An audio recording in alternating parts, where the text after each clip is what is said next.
Welcome and thank you for tuning in. You're listening to the Beyond 50 radio program. I'm Daniel Davis.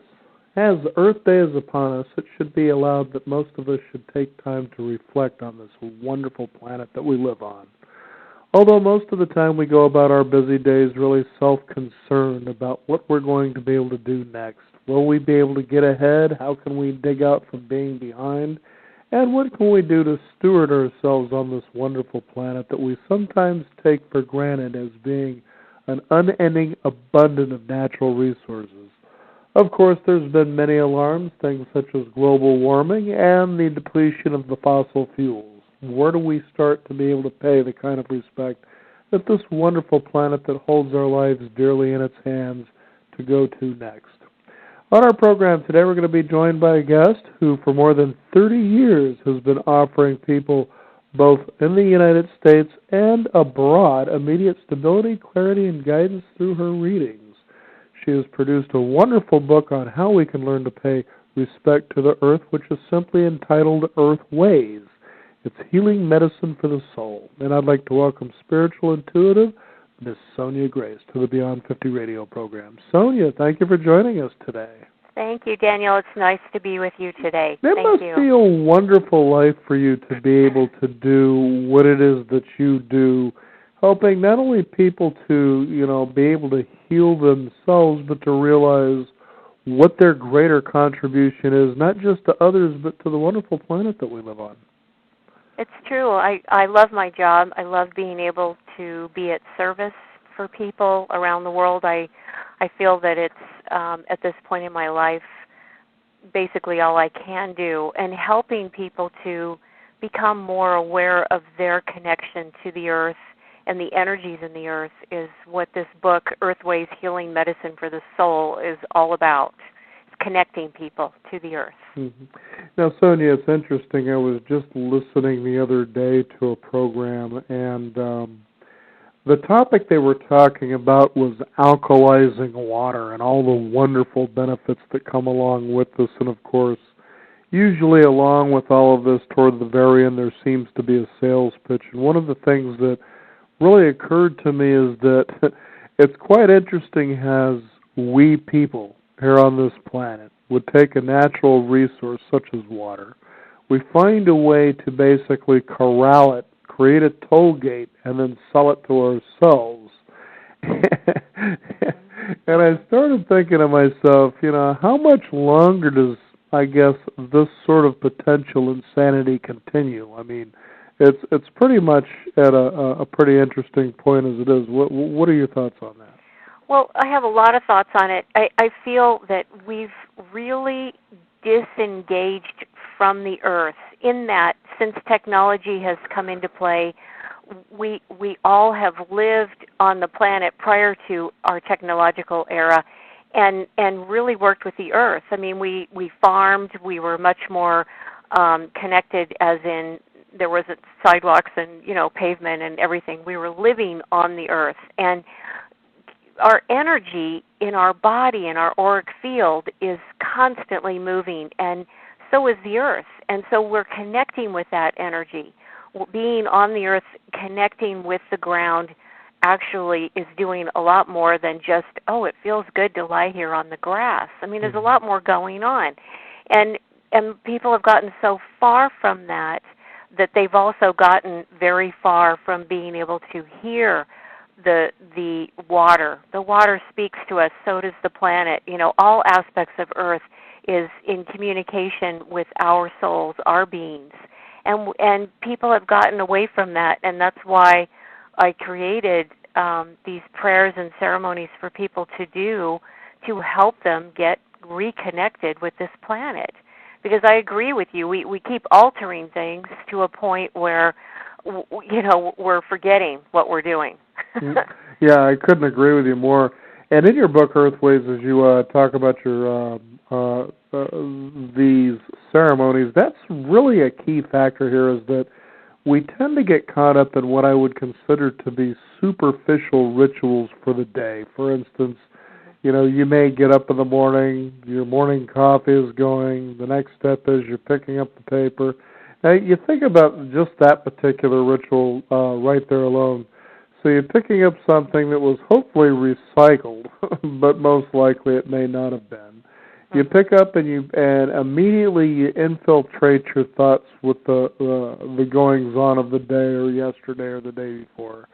You drink your coffee. You think about what your day is ahead of you as you're slugging through something like this, and realizing, it could be, for instance, a father who actually stays at home and thinks, I've got to get the kids off to school. There's, practice later on in the afternoon after school. Then there's the various meetings the father may have to go to. On the other hand, the mother, is going through the same ritual. Maybe there's some idle chit-chat, but for the most part, they're really not present there for each other. They're thinking more about their days and how they dreadfully have to trudge through something like this. Correct. Now, in your book, what's really fascinating to me is that you actually create a different sort of ceremony that really I can sense that even if people were to read this aloud, put the paper away in the morning and read one of these aloud, that it really begins to vibrate the soul within music. And I think it would actually change a person's day if they were to go about this as a different ritual, if not, every day, then say, once a week or 2 or 3 times a week. Tell us about this. Well, I think that's really important that we have these opportunities. That's what I tried to create in my book, opportunities to connect with the earth. That people are rushing about and busy, as you were describing, in their lives. I created some of these prayers and ceremonies for people specifically who live in cities that can't, get to a piece of ground. So there's a prayer for a plant, and prayer for the shower, the water. There's a ceremony for water in my book that's just exquisite that anyone can do anywhere, because we are limited as to what we can get to as far as open space and ground, and is there a park, or do I live in a place where I have a yard, or maybe someone lives in a high-rise and there is no earth ground around them. Mm-hmm. It doesn't mean you can't connect to the earth through the sidewalk or through the asphalt. The earth is the earth. Mm-hmm. And people have forgotten that we worshipped our planet. Our history centuries and centuries ago was of a worship of this earth, because the earth has a being. The earth, the goddess, the earth mother, however you want to term that, there is a being in this planet, a soul being, as we have souls in our body, that is the energy of the earth. It's much more complex. This is a really big, statement to make. It's certainly nothing new. People have understood this for a very long time. I'm simply wanting to re-spark that in people and help people to understand the memory, the karmic history that everyone has with this planet, because we're all creating karma together, no matter if we're participating in recycling or not. As a species, we're creating karma for the earth. Mm-hmm. I couldn't agree with you more. I remember some years ago when I was with a friend of mine, and we were just taking a walk, and I said, how'd you like to feel something different that you may not have felt before? She says, okay, sure, what are you talking about? And I said, watch this. And I went up and I just put my arms around a tree and I just held it. Mm-hmm. And I'm sure that as traffic was passing by, she might have thought there for a minute, boy, you're kind of maybe off your rocker a little bit here. And I said, now I want you to come and do this. And at first she was kind of reluctant. I said, no, don't worry. I promise. Just go put your arms around a tree and only let go when you naturally feel like that's something you want to do, Mm-hmm. And she did. And it was probably 15 or 20 minutes. I was starting to think, I might have to pry this poor girl off of this tree. Maybe it's time to go here. Yes. But anyway, so she, did that, and you could just see this sort of glow and this smile about her after a while. It was as though she became childlike just from this simple thing here. Mm-hmm. And so as we walked, I began to ask her, so what happened? And she said, at first I felt this was kind of silly, but all of a sudden I could almost feel this love and this energy, and after a while I could swear I could hear this tree talking to me as though to thank me for not only noticing it, but for putting its arms around me, and I almost felt as though I was being hugged back. And I said, now, isn't that an incredible feeling? Imagine what it would have been like in an old growth forest for you. Exactly. That's a fabulous story. And, you know, I know that there's a lot of people in the world who feel that all of the hype and, you know, attention to the environment and global warming is just a bunch of hooey. And I can't stress enough that what I get in my work and what you know, all the things that I receive in terms of information and message is we really are at a critical state on the planet, and that we really, really need to get it together. This is my contribution. This is my way of saying, okay, we need to get it together, which means we all need to start listening to this planet. We all need to start hearing what is going on, how much pain she really is in, and how can we help. Because our whole reason for being here is that we are the caretakers of this beautiful place. We are her caretakers.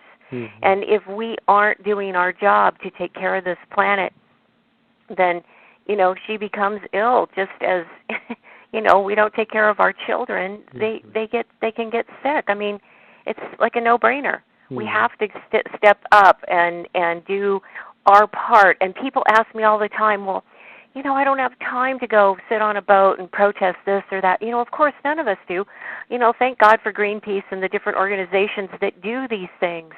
But the point is that by simply being aware of your energy and, you know, sending love from your heart down into the earth, you know, it will help.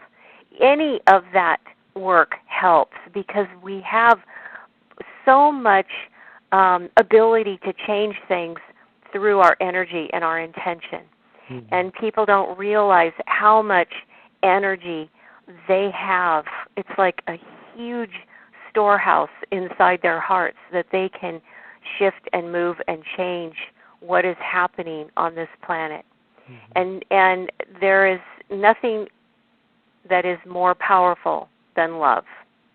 And I mean that energetically, I mean that physically, mentally, emotionally. That is the most powerful element that we are born here with.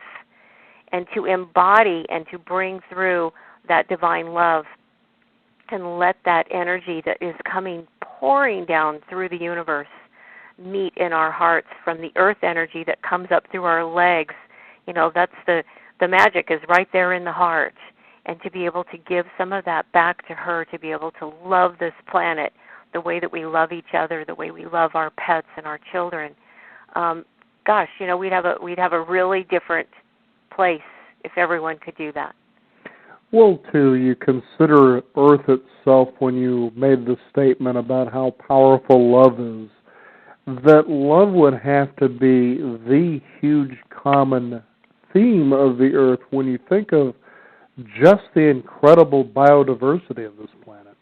Yes, absolutely.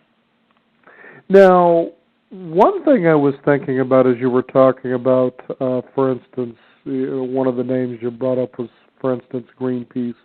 And you think back about Al Gore, and he was talking about global warming in a film titled An Inconvenient Truth. And one of the things that I've been paying attention to, and it seems, and I don't know how it starts or, you know, I guess where you point a finger to, but I found not only interesting but perhaps even alarming in and of itself is that somehow there seems to be whole industries created that may be well-intended, maybe not. You know, I don't know either way. You know, for instance, you take a look at something like cancer. We've talked about this on the program.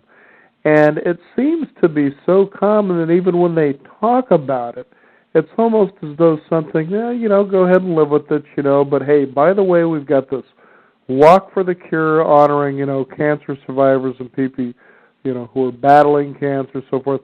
Now, this was something that, you know, you go back, say, 30 years, just 30 years ago, which isn't very long, which was one of those rare things that you went, Wow, so that's what this is. This is kind of strange to me.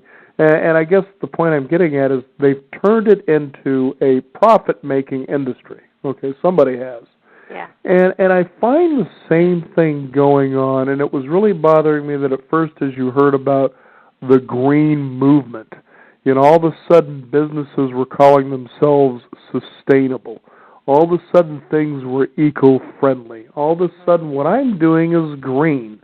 So putting just those words alone in businesses that before had nothing to do with these practices, all of a sudden was the hip, the right thing, and the socially responsible move to make. And I think in some ways, and certainly elaborate on this, that there is behind these messages of industry a particular fear that perhaps we're dwindling out, and I think that they're taking advantage of that maybe in some ways. What are your thoughts on that? I feel that everyone here on the planet is responsible, whether we are the ones running the factories or we are the ones buying the products. We all have a responsibility. That's what I was just talking about, in that individually we have our own karma. As a soul group, as an entire species on the planet, we are also creating karma for this planet.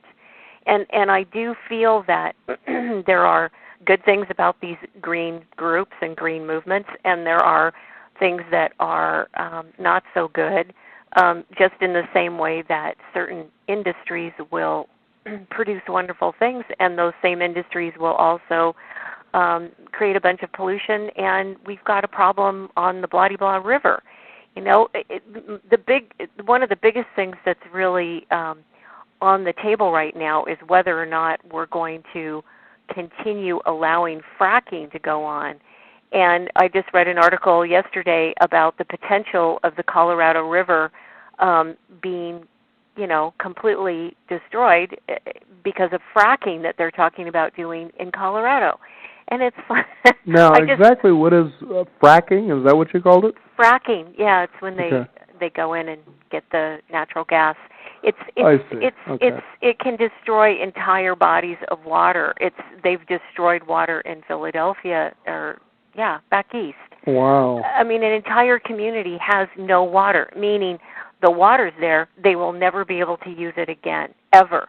So they all live in houses like all of us listening to this program. They all have houses, and they have to haul their water from somewhere else. They will never be able to use their water in that town again. Wow. That's how serious this is. And what you were just talking about is, there's people with good intentions. They want to create jobs. They want to create an industry that will give us the resources that we need, and it's here local. We're not shipping it in from some other country. But at what cost? At what cost do we do this for the planet and for our kids, for the future? Mm-hmm. And that's where I feel a lot of these people who do have perhaps good intentions or not so good intentions are really missing the mark, is they're not thinking about the next 7 generations. Mm-hmm. Well, Sonia, speaking even of that, when you think about, or you talk about thinking ahead, here's one of the most interesting things that I'm watching play out this day and age, and that is gas prices. Mm-hmm. We've gotten to a point now that we've gotten so concerned with gas prices, especially here in America. Geez, will by summertime gas reach $5 a gallon or better? And I was even asked, do you think that that's going to happen by the summertime? And I said, really doesn't matter. Look at the point that we become so desensitized to what the price is now. It would never go back to what it was before.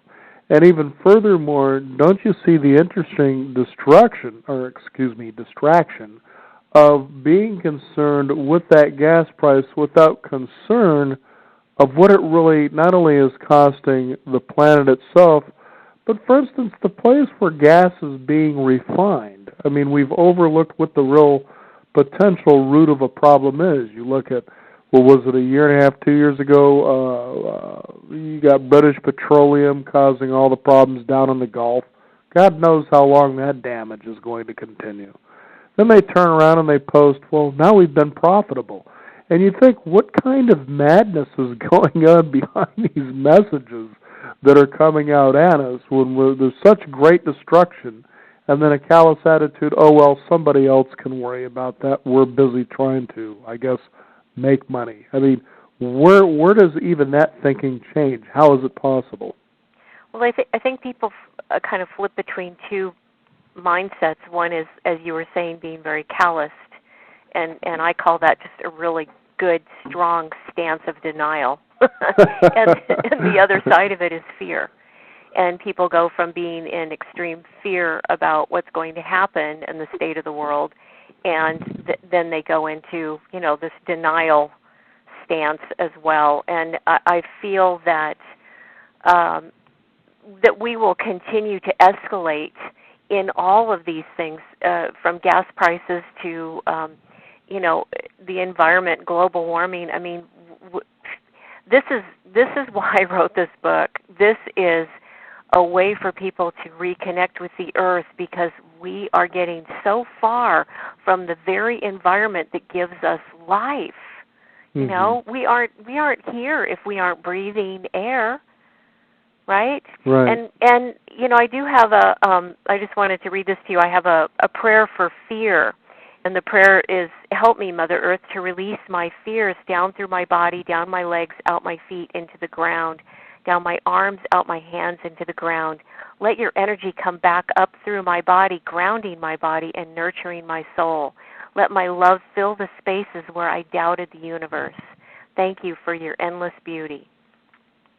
For somebody to be having a fearful day and to get up and just read that before they go off to work, is, again, just one more possibility for them to step out of that fear and get grounded. And we have such a huge responsibility, I think, that most people just get overwhelmed. They go to the gas station and see the prices, and boom, there's overwhelm. They turn on the news, and there's something about how the weather is just completely crazy, and tornadoes have just ripped through, the Midwest, and there's that fear again. There's that overwhelm of, oh my gosh, what's happening? And then there's a whole pocket of people who are completely oblivious to it, and they have no idea that any of this is going on. And it's such varying degrees, and as we move into our future, it will become more and more evident to everyone that it is truly this planet that is keeping us alive, and that if we don't take care of her, we will not continue. Mm-hmm. So I feel that it is the critical hour, and that we all need to get back to the earth, and I mean that wholeheartedly. And I have so many people who come to me that are, I'm Catholic, I'm Methodist, I'm Jewish, I'm Hindu, I'm, whatever religion they come from, and I don't feel the connection that I need. I just want to be connected to the earth. I go on hikes. That's my religion. I camp. I want to be closer to nature. Again, another reason to not disconnect necessarily from one's religion, but to be able to add to it and say, okay, I'm going to reconnect with the earth now. Because we really have gone way up into our heads. We've completely forgotten our feet. I couldn't agree with you more. The book is Earthways. Our guest joining us here on the Beyond 50 radio program, Sonia Grace. Now, I felt that it was pretty interesting that you actually read your meditation or prayer on fear, because as I introduced you earlier in the program, the thing that I said is that you were a spiritual intuitive. Mm-hmm. And you picked up on exactly why I was bringing up these industries, such as the fuel prices and all that, and you launched right into my intention. So see, folks, she picks up on these things. So if you're doing anything you shouldn't be doing, on the other side of this as you're listening, she's going to pick up on it, I promise you here. Now, what's really important about your work is that you are somebody who has decided to live your life with passion through these gifts that you have.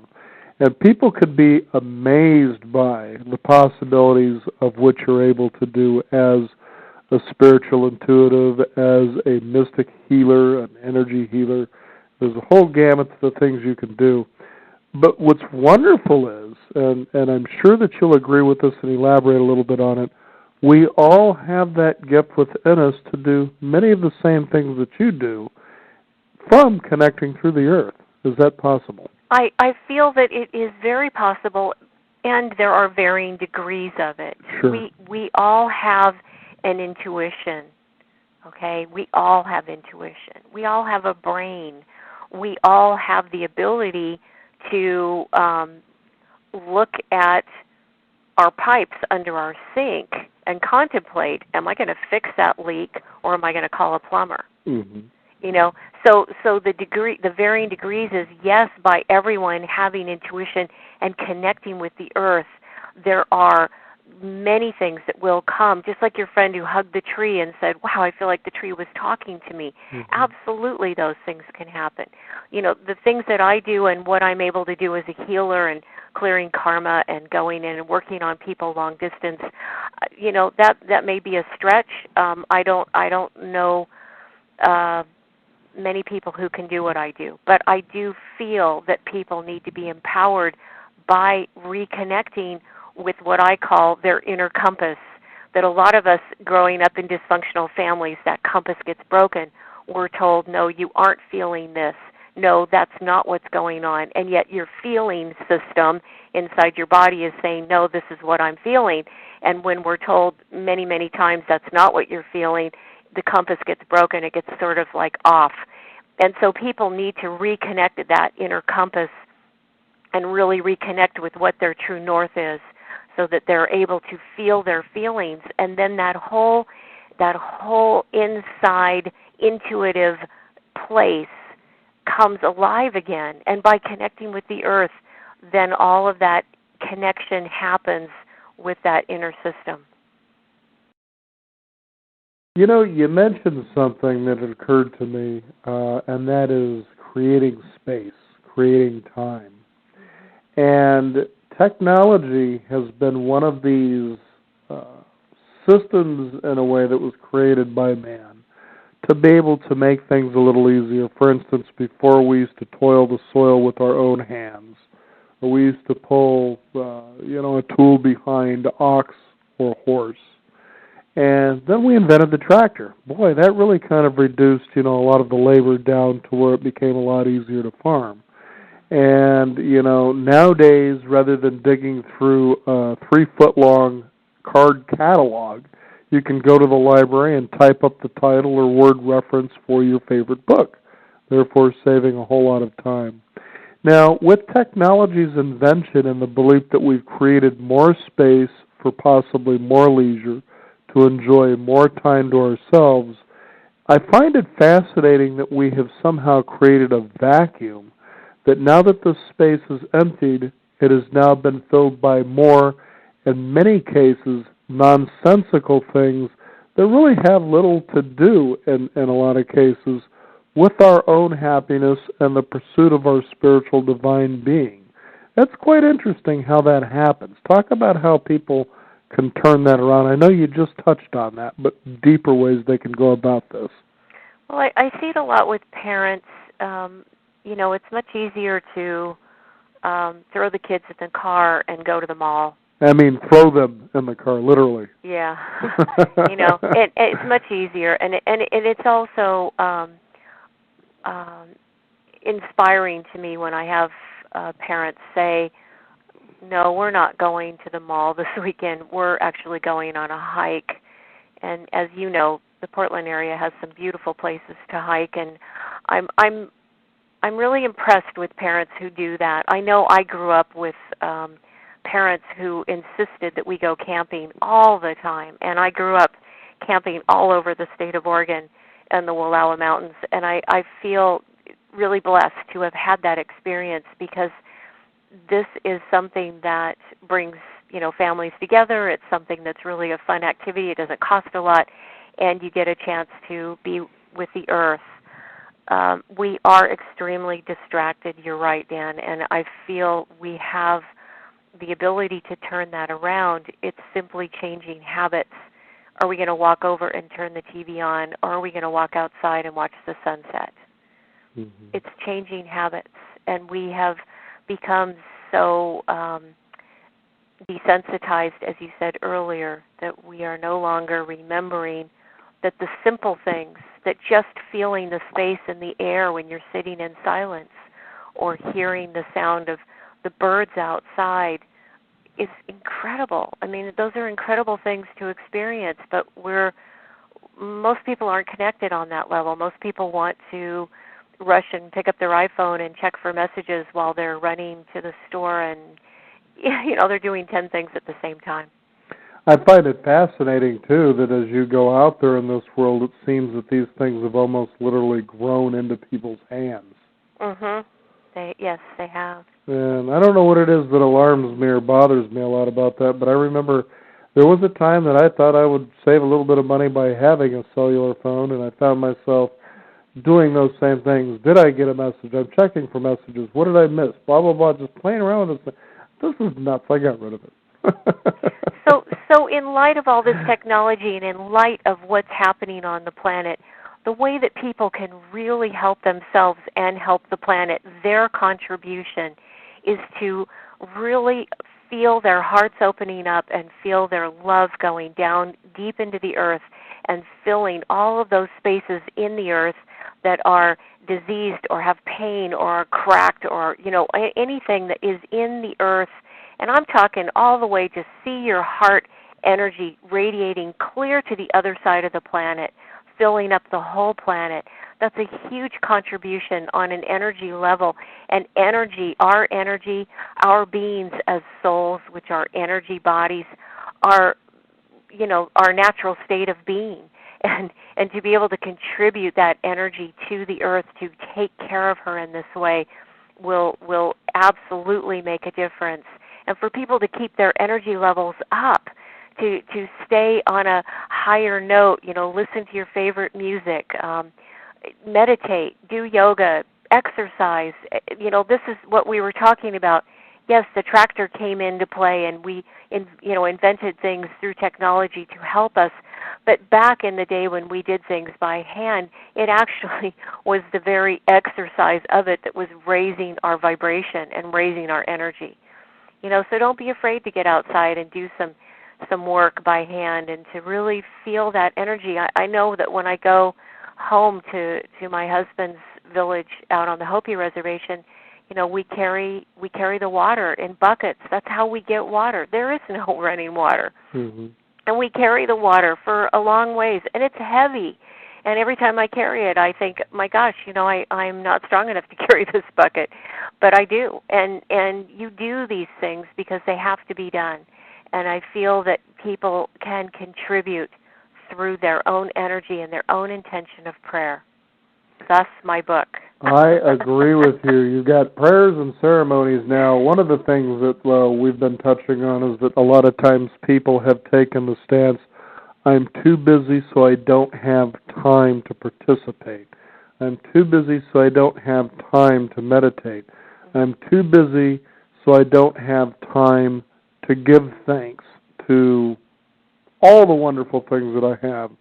And I say, well, I'm trying to tell you here, folks, Sonia Grace is a pretty perceptive spiritual healer and intuitive. So again, if you're doing something you shouldn't be, on the other side of this program as you're listening, she'll pick up on it. And believe me, you don't want her sending you a note saying, I know what you did. Would you like me to tell your wife? Anyway. But here's the thing. Getting back to time. So I don't have time is what you may hear people say, to do a little ceremony for your home, which you actually have one of those in Earthways books. So this is the trickery. So I'm gonna lay this on the listeners here. So you really don't have time, really. Okay, well, let's take a look at this. Earthways. This is a prayer for the shower, folks.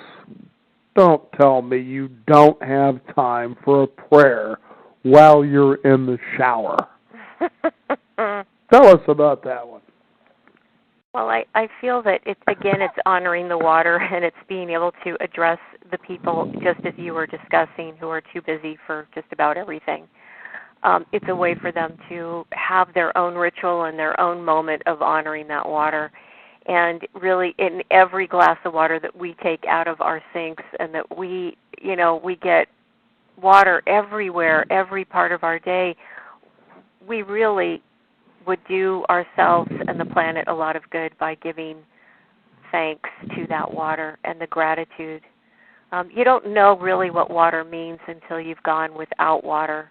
Oh, yes, exactly. And I really feel for the people who have gone through such major destruction. There were just huge tornadoes that just hit Texas, I think yesterday, and I feel so sad for those people and for anywhere in the world where there's been these types of natural disasters, because it's in those times, in those moments, that people realize what they really do have and what they had. And it's sad to me that we have to experience loss to understand really what we are so wealthy in. And I feel, again, that if we take the time to learn how to meditate, I have a CD, Angels in the 21st Century, that's got relaxations, and my grounding meditation is also on the CD. To be able to sit and meditate and understand what that means. And this year, of all years, 2012, is to take the meditation into practice where we're walking, and we're literally doing a walking meditation. I encourage people to at least learn a little bit about meditation before they actually start doing a walking meditation. But that is another way for this very busy world that we live in to take their spiritual practice into that busyness of that world and take each step from a place of a spiritual intent. Because if we don't go to that place, we're going to really have a difficult time. We're transitioning into a 5-dimensional realm, and this transition is really important for people to be mindful, not only of the earth and your energy, but how you're connecting to that energy. What I like too, Sonia, about your book Earthways is that there may be other books out there, and I always applaud and give respect for people who take the time to produce wonderful work that actually can vibrate with people to not only have an impact on their lives personally, which is the starting place for change. If you want to change the world, it always starts with you. It always starts with your personal actions and what you do. But with your book is you don't go into these long dialogues that try to get lofty to see just how spiritual you can sound, to see how natural you can sound. Yours are actually really very basic and very fast. And one of the ones that I would like to share with the listeners out there, actually I'd like to have you share with it, as you have a wonderful resonating golden voice, is the ceremony to recreate your life. And I looked at this particular one, and I thought there is such simplicity, but it has such a profoundness to it, just in its practice. And it goes back to us talking about how people simply don't believe they have the time. This particular ceremony, the ceremony to recreate your life, is not only very simple, but it's also something that I know will deeply resonate with everyone, I would think. Do you have that in front of you? I'm actually not. Oh, here it is. Yes, I do. Okay. Go ahead and read what the ceremony to recreate your life is, because that's what Earth Day is about. It's to pay honor from where you are and to move forward to where you want to be. Make a list of what you want. Keep it basic. If you need details, then make them simple. Take your list outside to a favorite tree and stand facing the tree. Feel the energy of the earth coming up into your feet, legs, and body. Feel the universe's energy coming down through the top of your head. Announce to the tree, the earth, and the universe what your list holds. Offer this list to the universe by wrapping it in a cloth and putting it in the earth, under a rock or inside the tree. Ask that your desire to create your life anew be in accordance with the will of the goddess and the universe, and that what you are asking for is in alignment with your karmic past and your soul's purpose. Thank the earth, the universe, and the tree for hearing your list and your prayer, and feel all of it release from your body so you are not holding on to it anymore. Watch what manifests and remember it is the universe that directs, choreographs, and produces our wants, needs, and desires.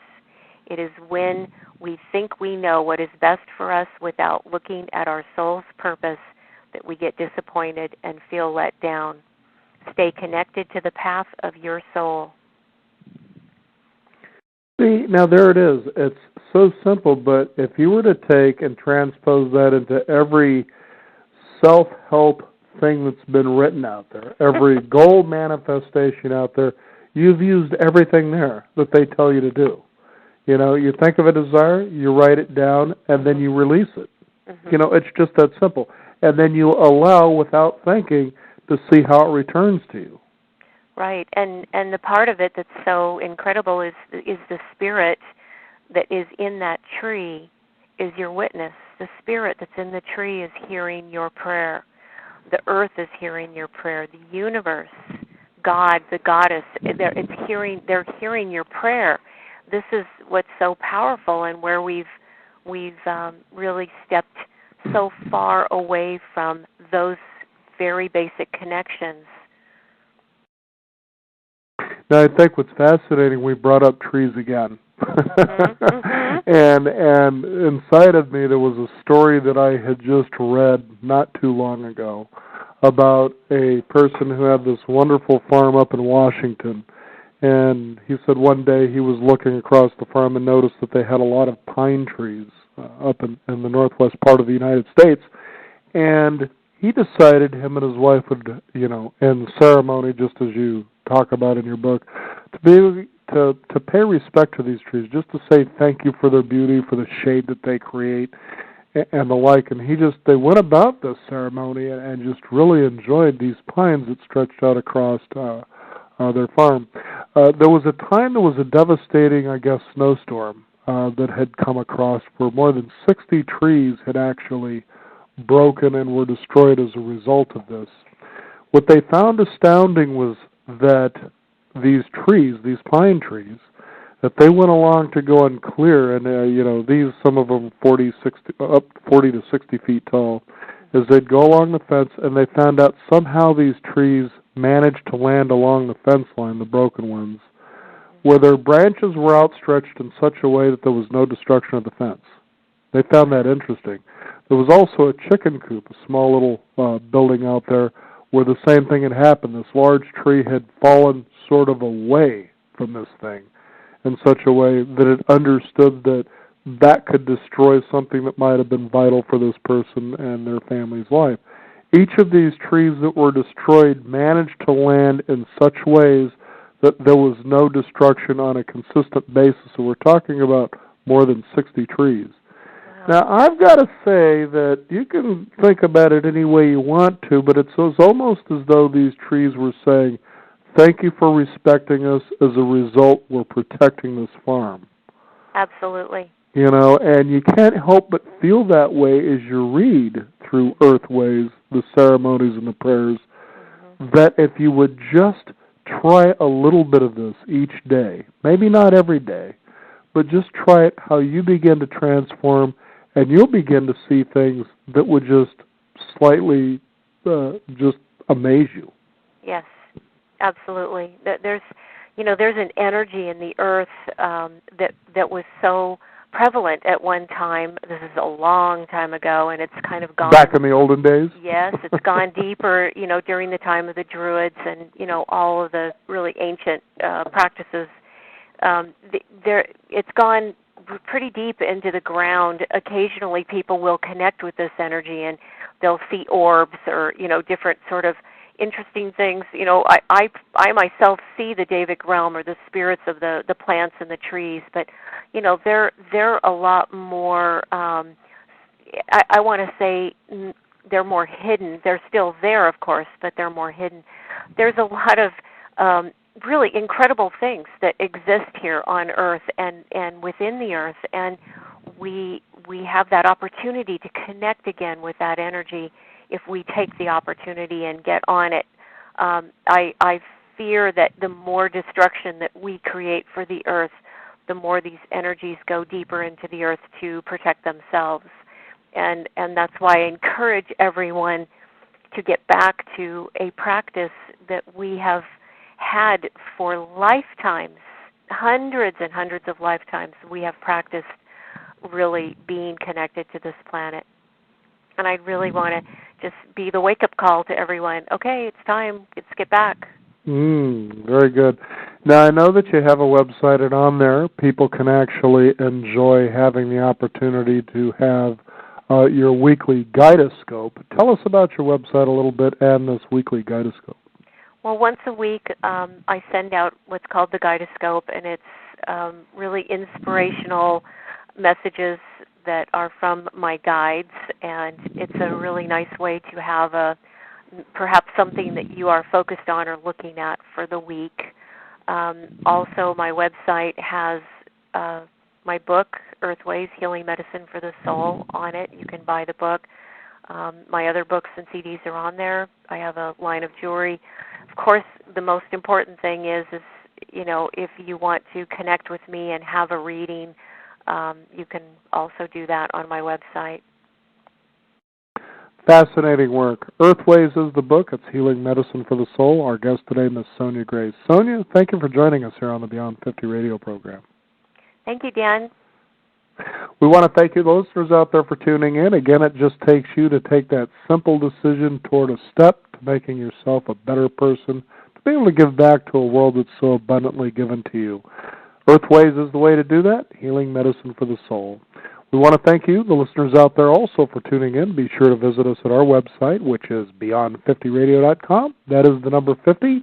We do have a free weekly e-newsletter and a blog as well, where we archive this show and many others as well, so that you can listen at your convenience and share with others. I'm Daniel Davis. Thank you for tuning in. This is Beyond 50, and remember, live your day past halfway.